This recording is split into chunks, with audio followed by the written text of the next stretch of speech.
É difícil? É muito difícil. Agora, experimente seu dia começar errado, pra você ver como é difícil você entortar isso no meio. É complexo. Você transformar o dia, você já começa o dia certo. Você dorme pouco, né? Você dorme muito. Você estava me dizendo que você tem insônia.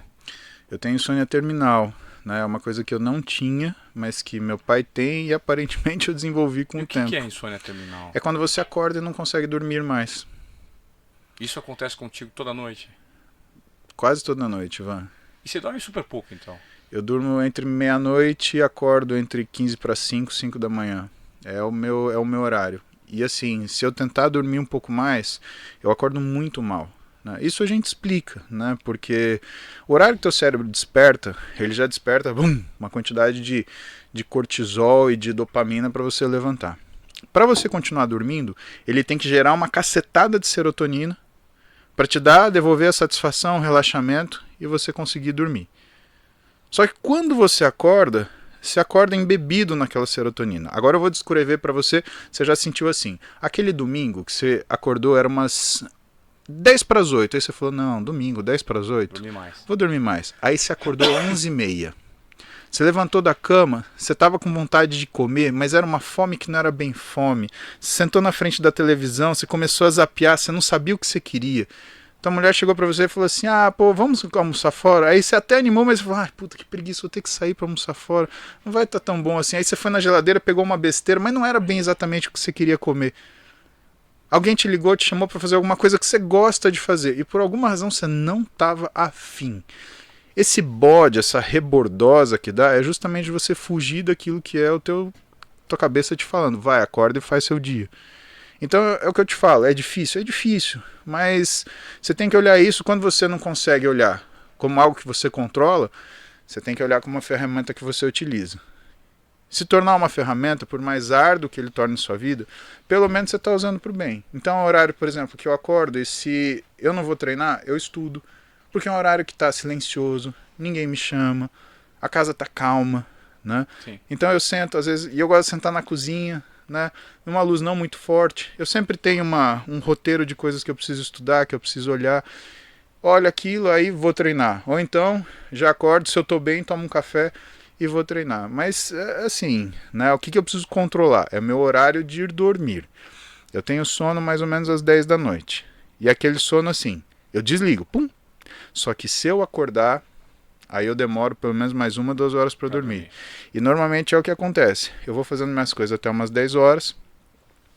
Mas inevitavelmente a Roberta, que é mais noctívaga, ela me chama, me cutuca. E eu nunca falei isso pra ela. Vocês não contem isso pra ela, por favor. Porque é a hora que a gente convive. Né?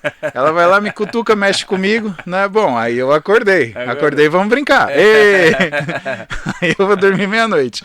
Aí, meu amigo, eu tenho que fazer uma mágica pra durar da meia-noite às 4. Senão a coisa complica. Senão a coisa complica. Paulo, qual que é a maior dificuldade que você notou em tempos de pandemia com os pacientes que você atendem, que tem uma dificuldade muito grande de aceitação com o próprio corpo, que querem mudar essa relação com o corpo? Legal você ter perguntado isso, porque eu lembrei que eu não te falei a segunda coisa. Eu falei o que eu devolvi para a medicina, eu não te falei que eu devolvi para a sociedade. E aí o que a sociedade me devolveu? Me devolveu essa sensibilidade, Ivan. Foi fazer o blog de manhã, o banho não tem calendário. Ligar e conversar com as pessoas. Resolver as dúvidas delas. Ou Que pelo você faz menos toda manhã, né? empatizar com elas. Né? Começou, pessoal, 150 pessoas, 120 pessoas. Meu, com os dias, aí começou a entrar 700, 1.000, 2.000, 3.000. Eu falei, meu, o que está acontecendo aqui? Será que tá todo mundo acordando cedo para fazer bicicleta? Tomara que sim, né?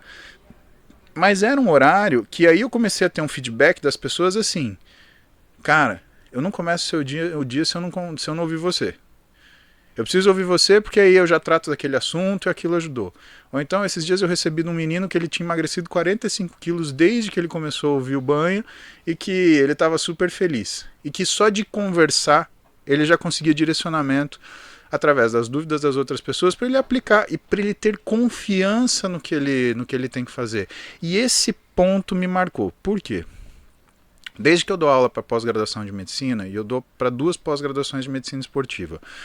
Uma do Instituto Forte, da Faculdade Forte, que é o Ian e um pessoal da Santa Casa, de Misericórdia de São Paulo, um pessoal fora de série.